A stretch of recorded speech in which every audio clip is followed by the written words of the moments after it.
మనసే శివధనుసైనది తొలి చూపుల వశమైనది వలపు స్వయంవరమైనప్పుడు గెలువనిది ఏది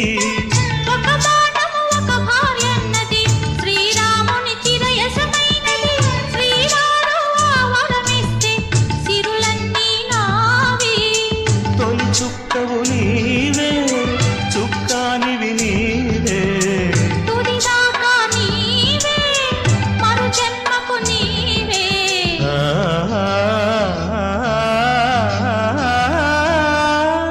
జానకి కలగనలేదు రాముని సతి కాగలనని ఏనాడు